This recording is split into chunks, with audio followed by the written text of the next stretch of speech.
ଭାରତୀୟ ପ୍ରଶାସନିକ ସେବା ପରୀକ୍ଷା IAS ରେ କୃତିତ୍ୱର ସହ ଉତ୍ତୀର୍ଣ୍ଣ ହେବା ପରେ ସେ ଚାକିରିରେ ଯୋଗ ଦିଅନ୍ତି। ତାପରେ 1977 ମସିହାରେ ତିହିଡ଼ି ବ୍ଲକ ସ୍ଥିତ ଗୁଆମଳ ଗ୍ରାମର ବନ୍ଦନାଙ୍କୁ ସେ ବିବାହ କରନ୍ତି। ତାପରେ ଆରମ୍ଭ ହୁଏ ତାଙ୍କର ସାଂସାରିକ ଜୀବନ।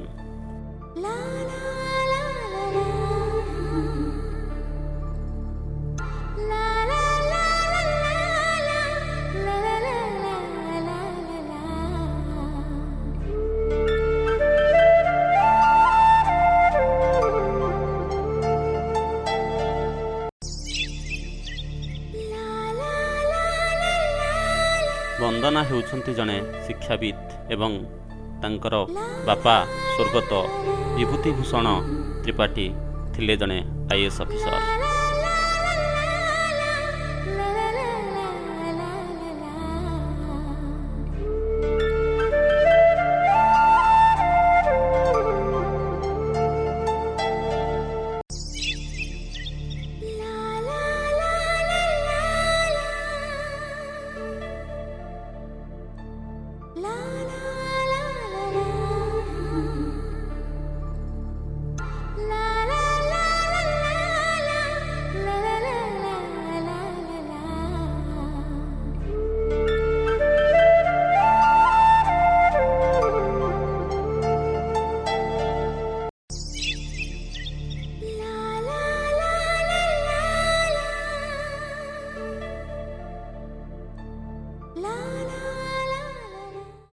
प्रथम जो प्रस्ताव पड़ा मो माँ से कहते यही मोर जुई हम ना आमर अरेंज मैरेज आ माँ से कहते यही मोर जुई हम। बाबा पिला दिन ही बहुत बेसी ब्रिलियंट रही आसछंती सब बेले क्लास रे फर्स्ट हुअंती पोस्ट ग्रेजुएशन से गोल्ड मेडल पाइछंती।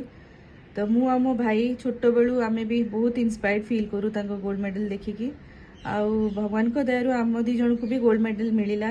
तो बाबा माँ दी जन जाक बहुत बेसी खुशी से तापरे बाबा एते सीनियर पोजीशन रे सब डिफरेंट पोस्ट रही कि भी आ कार्य व्यस्ततार रही भी से केबे भी आमको माने नेग्लेक्ट करना सब बेले आमको टाइम देइचंती आम कथा बुझीचंती आम कौन दरकार आमको कौन न दरकार आम पाठ पढ़ा सबुथरे तांकर इन्वॉल्वमेंट रही आसी आरंभरू।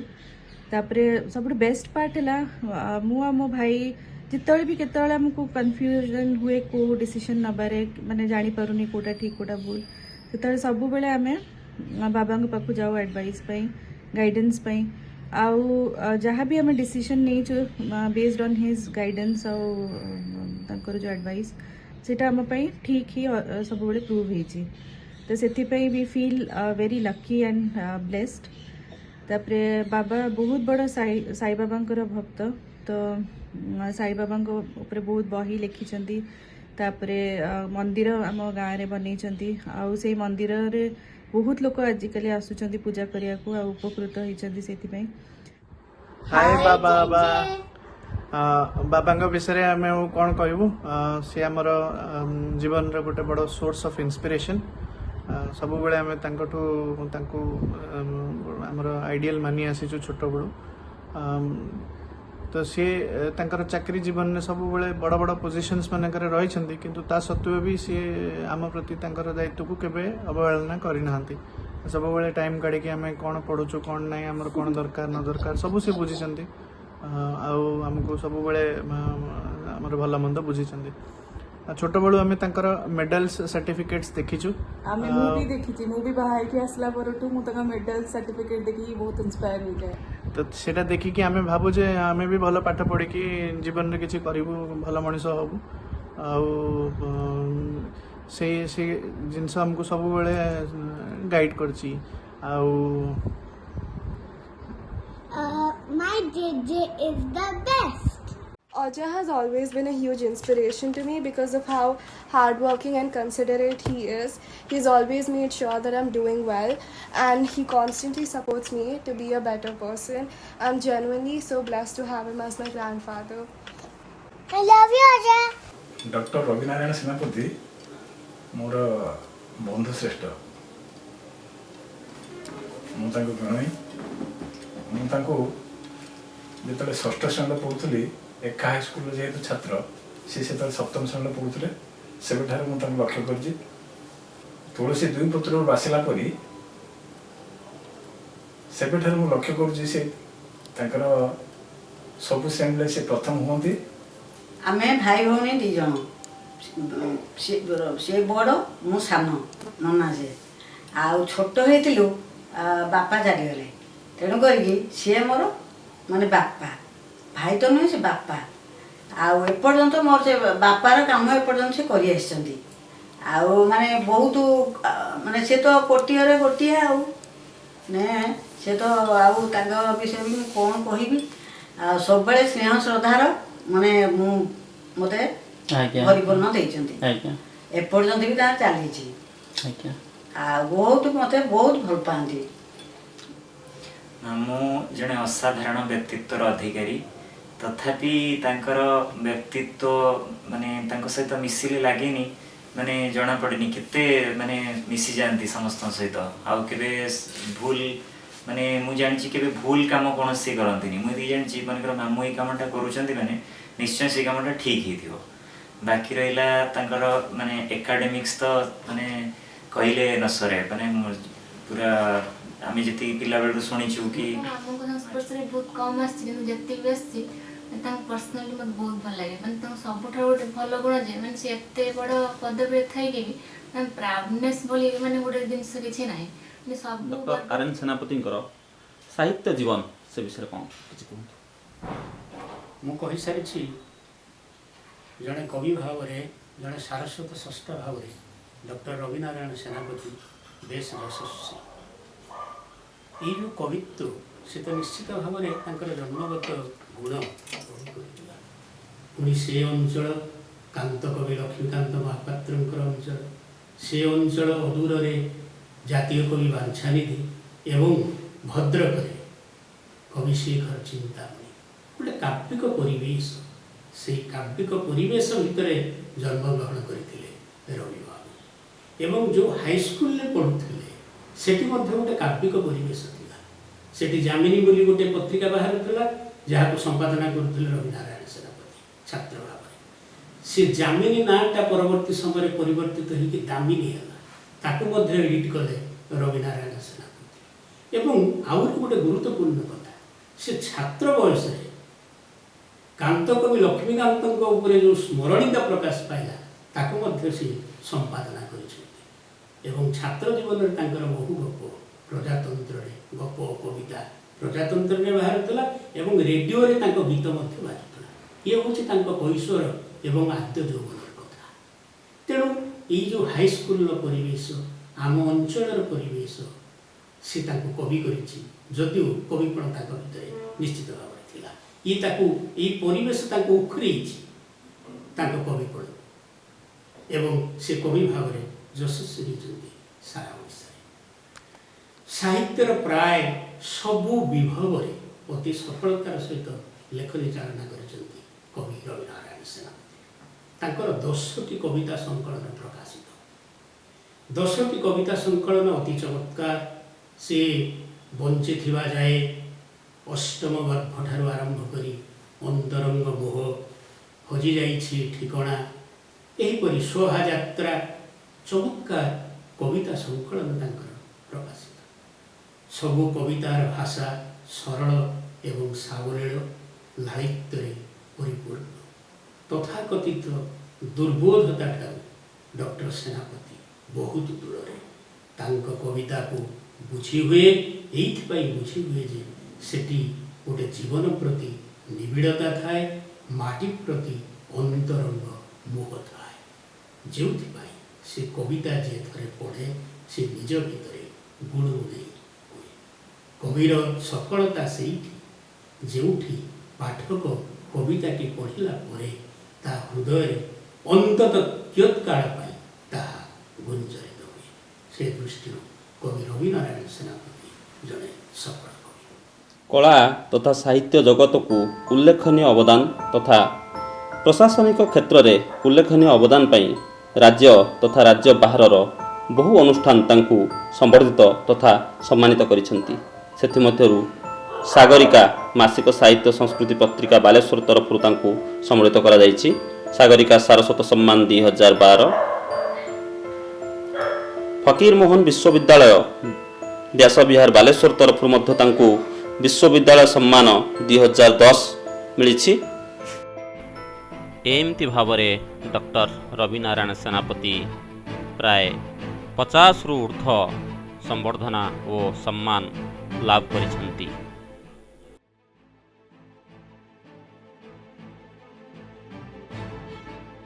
ନିଶ୍ଚିତ ଭାବରେ ସେ କାନ୍ତ କବିଙ୍କର ପାଠାଗାର ଗୋଟେ କରିଥିଲେ। ଏଠି କାନ୍ତ ସାହିତ୍ୟ ସଂସଦ ତିଆରି କରିଥିଲେ, କାନ୍ତ କବି ପାଠାଗାର ମଧ୍ୟ ତିଆରି କରିଥିଲେ ଏବଂ ଏଠି ସ୍ମରଣିକା ବାହାର କରିଥିଲେ। କାନ୍ତ କବିଙ୍କର ସ୍ମରଣିକା। ମୋ ନାଁ ହେଉଛି ଡକ୍ଟର ଜେନାମଣି ସଞ୍ଜୀବ କୁମାର, ଭୂଗୋଳ ବିଭାଗ ବିଜେପି ସ୍ୱୟଂଶାସିତ ମହାବିଦ୍ୟାଳୟ। ତା ଛଡ଼ା ମୁଁ ଆମେ ଓଡ଼ିଆ ଅନୁଷ୍ଠାନର ଯୁଗ୍ମ ସମ୍ପାଦକ, ଓଡ଼ିଶା କଲଚରାଲ ସାର୍କଲର ଭାଇସ୍ ଚେୟାରମ୍ୟାନ୍, ପ୍ରଫୁଲ୍ଲକର ଫାଉଣ୍ଡେସନର କନଭେନର। ଏଭଳି ରହିଛି ମୋର କଲଚରାଲ ଆକ୍ଟିଭିଟିଜ୍। ଏଠାରେ ଗୀତି କବି ହେଇପାରିବ। ମୁଁ ଆପଣଙ୍କୁ କହୁଛି ଗୋଟିଏ ତାଙ୍କର ଆକାଶବାଣୀରେ ବହୁବାର ବାଜିଥିବା ଗୋଟେ ଗୀତ, ଯାହାକି ସକାଳୁ ବନ୍ଦନାର ଯେଉଁ କାର୍ଯ୍ୟକ୍ରମ ଥାଏ, ସକାଳ ଯେଉଁ ବନ୍ଦନା କାର୍ଯ୍ୟକ୍ରମ, ସେଥିରେ ଭାସି ଆସେ ଯେ ଏଇ ଯେଉଁ ଗୀତଟି ବୋଲା ହେଉଛି ଆର ଗୀତି କଥା ହେଉଛି ଡକ୍ଟର ରବିନାରାୟଣ ସେନାପତି। ଆଉ ସେତେବେଳେ ମୋର ଗୋଟିଏ ଗୀତ ମୋର ମନେ ଅଛି, ତାଙ୍କର ଗୋଟେ ପଦ ଯୋଉଟାକି ମୁଁ ବୋଲିକି ଆପଣ ଶୁଣେଇ ଦେଇପାରେ। କି ବୋଲିବି ତାଙ୍କ ଗୁଣ ହି, କି ବୋଲିବି ତାଙ୍କ ଗୁଣ, କି ବୋଲିବି ତାଙ୍କ ଗୁଣ ହି, କି ବୋଲିବି ତାଙ୍କ ଗୁଣ। ବଖାଣି ବସିଲେ ସବୁ ଗୁଣ ଯାକ, ବସାଣି ବସିଲେ। ଡକ୍ଟର ରବିନାରାୟଣ ସେନାପତିଙ୍କର ଯେଉଁ ଗୀତି କବିତା ତା ଅତି ଉଚ୍ଚ କୋଟିର। ଯେଉଁ ଗୀତି କବିତାର ବିଭିନ୍ନ ଗୀତକୁ ବିଭିନ୍ନ କଣ୍ଠଶିଳ୍ପୀ ବୋଲିଛନ୍ତି ଏବଂ ଅମରେନ୍ଦ୍ର ମହାନ୍ତି ମଧ୍ୟ ତାଙ୍କର ସଙ୍ଗୀତ ନିର୍ଦ୍ଦେଶନା ଦେଇଛନ୍ତି। ତା ପୂର୍ବରୁ ତୁମେ ଗଲା ପରେ ଗୋଟେ କ୍ୟାସେଟ୍ ହେଇଥିଲା, ଯାହାର ସଙ୍ଗୀତ ନିର୍ଦ୍ଦେଶନା ଦେଇଥିଲେ ସ୍ୱରୂପ ନାୟକ। ସେଥିରେ କୁମାର ବାପି, ତପୁ ମିଶ୍ର, ଟି ସୌରୀ, ନାସିର ଏଇଭଳି କଳାକାରମାନେ କଣ୍ଠଦାନ କରିଥିଲେ। ଉଚ୍ଚ କୋଟିର ଗୀତ ଗୁଡ଼ିକ ହେଇଥିଲା। ଏବେ ଡକ୍ଟର ରବିନାରାୟଣ ସେନାପତିଙ୍କ ସହିତ ସମ୍ପର୍କ ମୋର ଗତ 30 ବର୍ଷ ଧରି। ସାହିତ୍ୟ ସଂସ୍କୃତି ଭିତ୍ତିରେ ମୋର ତାଙ୍କର ସହିତ ସମ୍ପର୍କ। ରବିନାରାୟଣ ସେନାପତି କେବଳ କବି ନୁହନ୍ତି, ଜଣେ ଭଲ ମଣିଷ।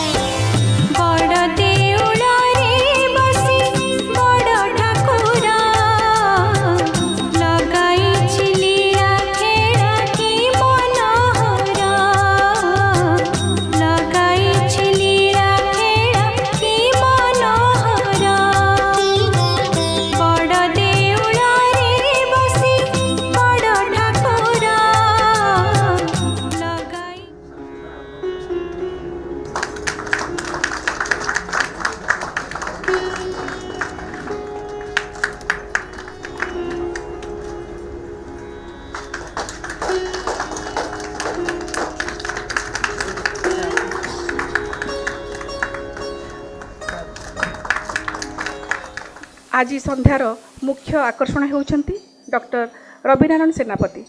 ଏକାଧାରରେ ଜଣେ ସଂସ୍କୃତି ଗବେଷକ, ପ୍ରାବନ୍ଧିକ, କବି, ଗାଳ୍ପିକ। ଡକ୍ଟର ରବିନାରାୟଣ ସେନାପତି କେବଳ କବି ଲେଖକ ନୁହନ୍ତି, ସେ ମଧ୍ୟ ହେଉଛନ୍ତି ଜଣେ ସୁବକ୍ତା। ଜୀବନଶୈଳୀରେ ଖାଦ୍ୟପେୟ, ବାସଗୃହ, ବିଶେଷ କରି ଜୀବନଚର୍ଯ୍ୟା, ଚଳଣି, ପରମ୍ପରା, ପ୍ରଥା, ପର୍ବପର୍ବାଣୀ ଇତ୍ୟାଦି ଇତ୍ୟାଦି ଯାହା ଯାହା ଆମର ଅଛି ସେ ସବୁ ଯାକ ଜୀବନଶୈଳୀରେ ଆସିବ।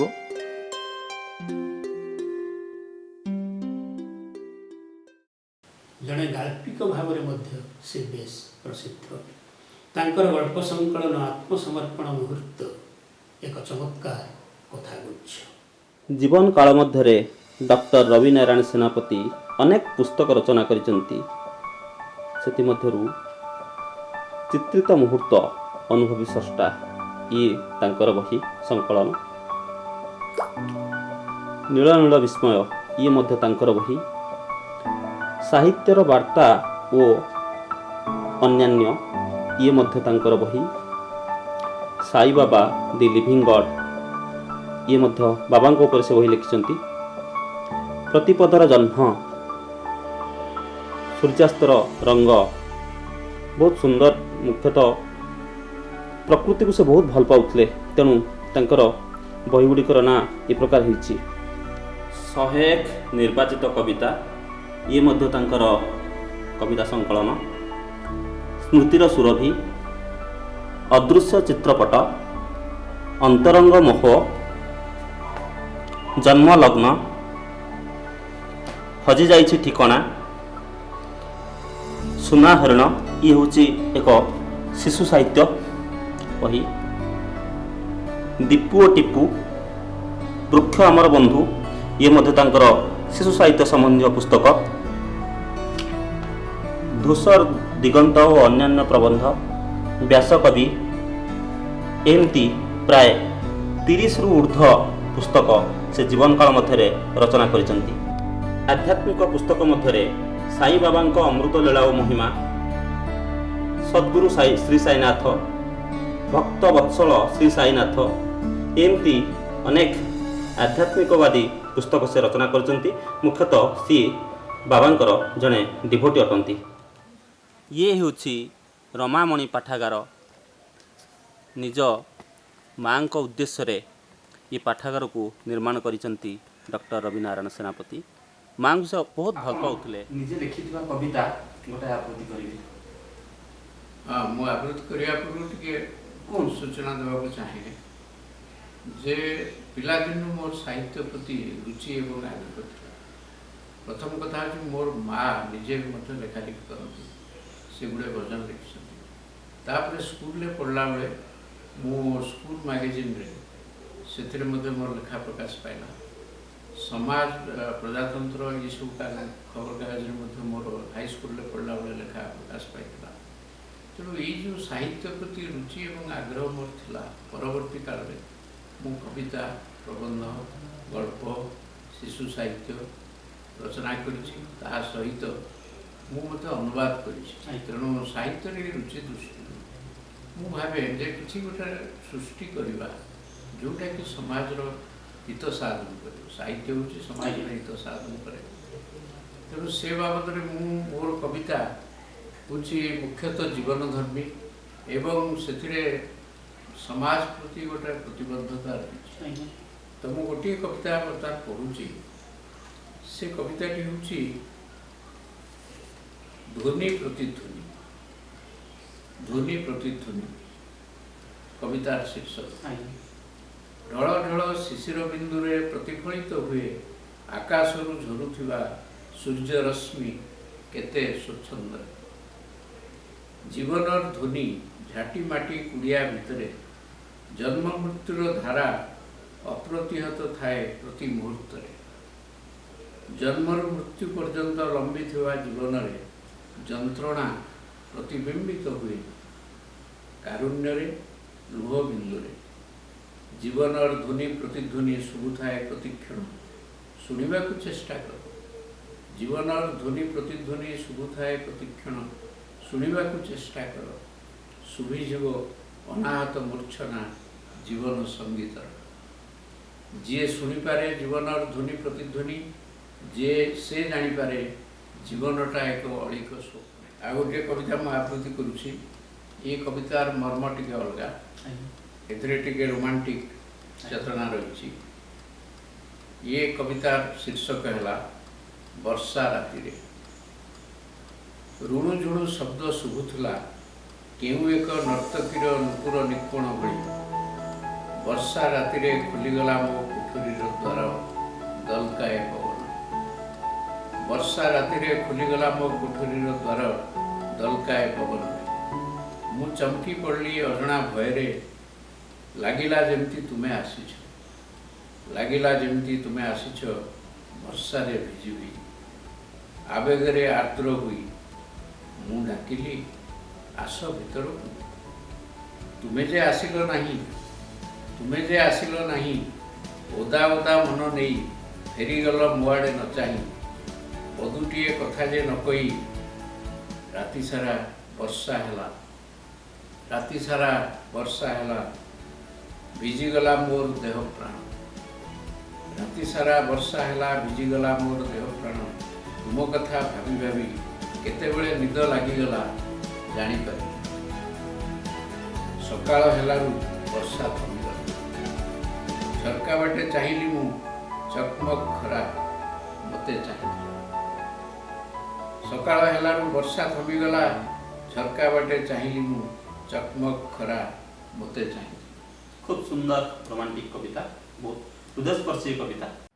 नमस्कार, मु वंदना त्रिपाठी, डॉक्टर रविनारायण सेनापति, रिटायर्ड आईएएस सहधर्मिणी। आम बह को 43 वर्ष पूरी गला। आमे आम वैवाहिक जीवन में सुख शांति रहीचु। आज आम जानिलु जे एंकर विषय रे गोटे बायोपिक हो। ये जड़े निष्ठापर धर्मपरायण प्रशासनिक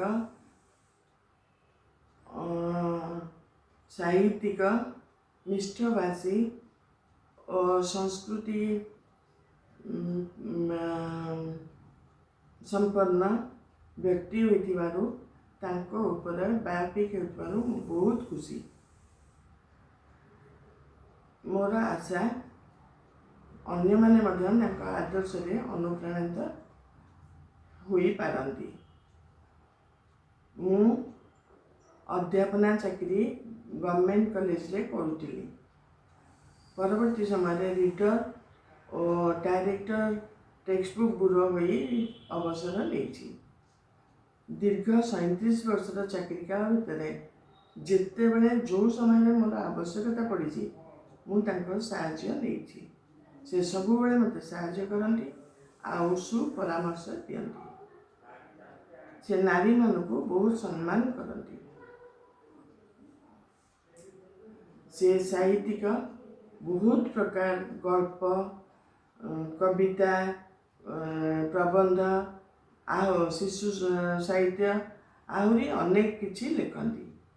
प्रत्येक थर लिखि सारा मत पढ़ी शुणाती। मु तो साहित्यिक नुहे, जहाँ जी जाने से अनुसार मत जदि किसी अड़ुआ लगे मुझे कहे सी से गुरुत्व दियंती। आवश्यक स्थले बदलई भी दियंती। मु आम साई बाबा पाखे चिर ऋणी जे से एभली गोटे जोगजन्म पुरुष को मोर स्वामी हिसाब से पाई। आउ कौन करी। धन्यवाद। अन्य जो विषय रे मोर रुचि एवं आग्रह रही ताहा होची साहित्य एवं संस्कृति। साहित्य प्रति रुचि मोर पिलादिनु। साहित्य एवं संगीत प्रति श्रद्धा मो मन रे सेबेठु रही आसी। प्रशासन मोर वृत्ति हेले साहित्य और संस्कृति होची मोर प्रवृत्ति। मोर प्राय 30 खंड पुस्तक प्रकाशित हो सारी एवं एवं मध्य मोर लेखनी चलचंचल रही। मु साधारणतः कविता प्रबंध गल्प शिशु साहित्य इत्यादि लिखि थाए। तेबे जेते दिन जाए मोर निश्वास चली सेते दिन जाए मु साहित्य साधना करी चली बोली मोर विश्वास एवं आशा। प्रशासनिक क्षेत्र में दीर्घ 40 वर्ष ऊर्ध्व समय धरी कार्य करने फल मोर जो अनुभूति एवं अभिज्ञता हुई से अभिज्ञता को पाथेय करी मु कहबी जे प्रशासनिक क्षेत्र में 3टी जिनस नितांत आवश्यक। गोटे हूँ स्वच्छता, अन्यटी हूँ निरपेक्षता एवं तृतीयटी हूँ उत्तरदायित्व। एवं जड़े प्रशासक जनसाधारण पाखे उत्तरदायी रहा आवश्यक। जनसाधारण हित और कल्याण पाई प्रत्येक प्रशासनिक अधिकारी जत्नवान होगा उचित। गणतंत्र रे प्रकृत क्षमता जनसाधारण हाथ में। जनसाधारण अवहेला प्रशासन को अपदस्थ करें। तेणु प्रशासन साधारण जनता स्वार्थ और हित दृष्टि कार्य करने उचित।